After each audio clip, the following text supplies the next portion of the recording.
నా పేరు రమణారెడ్డి. మాది బద్వేలు నియోజకవర్గం, గోపవరం మండలం, బ్రాహ్మణపల్లి సర్పంచి. మా వైఫ్ సర్పంచి లక్ష్మీదేవి. మేము వైఎస్ఆర్ పార్టీ గోవిందరెడ్డి నాయకత్వం బ్రహ్మాండంగా పని చేసిన మా మండలం సూరికి గోవిందరెడ్డికి కానుకగా ఇద్దామనుకుంటాను. అంత మెజార్టీ తీసుకురావాలని మేము బాగా కృషి చేస్తాను. బ్రాహ్మణపల్లి రమణారెడ్డి కానీ, బ్రాహ్మణపల్లి వెంకటేశ్వర రెడ్డి కానీ, బ్రాహ్మణపల్లి ఇంకా కొదవ నాయకులు కానీ, ఈ ఒడ్డిపల్లి సుబ్బరాయుడు కానీ, పుల్లయ్య కానీ, రామపురం గోవిందరెడ్డి కానీ, మల్లికొండ చైర్మన్ చాలా కష్టపడతాను. మండలం అంతా అట్నే ఉంది. మా గోపురం మండలము బాగుంది.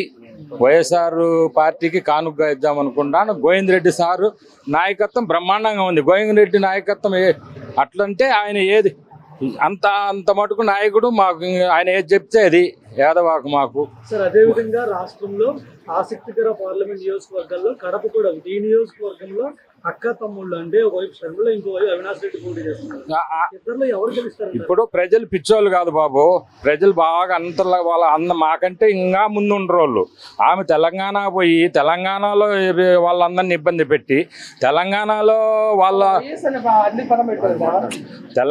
ఇబ్బంది పెట్టి తెలంగాణలో వాళ్ళందరినీ మోసం చేసి ఆడేదో చేసి మళ్ళా ఈడికొచ్చి ఆ పసుపు రంగు పూసుకొని మళ్ళా ఈడికొచ్చి అందరూ కుమ్మక్కైనా జగన్ను ఏమి చేయలేరు. జగన్ అనేది బీద సాదా బడుగు బరుగైన వర్గాలకు బ్రహ్మాండంగా ఉండడం. ఆయన బ్రాండు, దాంట్లో తేడా ఏం లేదు. ఆయన చేసిన పనులే, ఆయన చేసిన సంక్షేమ పథకాలే శ్రీరామ రక్షణ.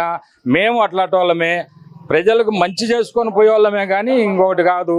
చంద్రబాబు పైన జగన్ వస్తాడు, మాకేం ఆ డౌటే లేదు.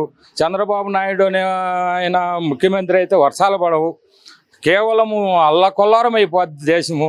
కాబట్టి ప్రజలు కూడా గమనించాలా. ఇంతే. వైఎస్ రాజశేఖర రెడ్డి కుమార్తె అని చెప్పి షర్మిల ఎన్నికల ప్రచారంలో ముందుకెళ్తున్నారు. ఆమెకి డిపాజిట్లు కూడా రావు. ఈ మనసు రేపు లెక్కేసుకోండి మీరు. ఆమెకి ప్రతి ఒక్కరూ ఆమె అంటే వైఎస్ఆర్ కడుపున ఎట్లా పుట్టిందని అందరూ ఇది చేస్తాను. అంతా నేను ఇడిచిన అన్న ఇడిచిన బాణమేనే. అన్నే కదా, ఒక రక్త సంబంధమే కదా. ఈరోజు అన్నను అంత ఎత్తి పొడిచాల్సిన అప్పుడు తెలియదు అన్న ఇదనేది. అంత ఎత్తి చూపించాల్సిన పనిలా ప్రజలకు బాగా తెలుసు. ఆమె మాకు వైఎస్ఆర్ బిడ్డ అనేది అందరికీ గౌరవం ఉంది. కాకపోతే ఆమె ఆ గౌరవాన్ని నిలబెట్టుకోలేకుండా ఉంటారు. ఆమె అంతే, ఇంకేం లేదు. ఆమె అంటే మాకు అందరికి గౌరవమే. ఆమె నిలబెట్టుకోవాలి ఆమె. అది అంతే బాబు.